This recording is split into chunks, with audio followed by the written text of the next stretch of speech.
Is busing. Ito ngayon yung kinakabit ko na tiles sa flooring sa banyo. Size nito 60 by 60. Tapos dry pack yung ginamit ko na halo. Tapos yan. Ito yung layout ko. Kailangan may tansil siya. Yung tansil na to. Kailangan yan ang susundin mo. Para hindi ka para magtatapat sila. Yan o.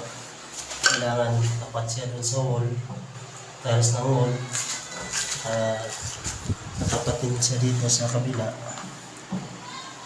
Kailangan hindi sila lihis.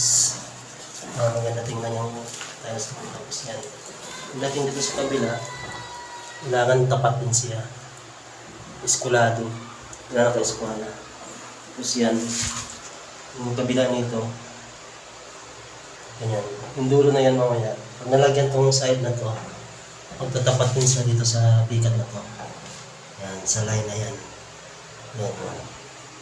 Kailangan magtatapat din sila. Kailangan magtatagpo. Para maganda siya tingnan. Kaya kailangan talaga may tansik para yun ang susundin natin. Yan.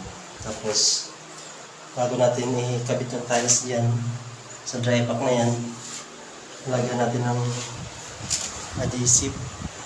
Ito yung adhesive, may adhesive na bago natin ilalagay yung tiles doon para kapit na kapit, para sigurado. Saka binabasa muna natin yung tiles bago lagyan ng adhesive para nakasip-sip siya. Para hindi siya kakapak. Para matibay. Sige mga bossing, yun na muna.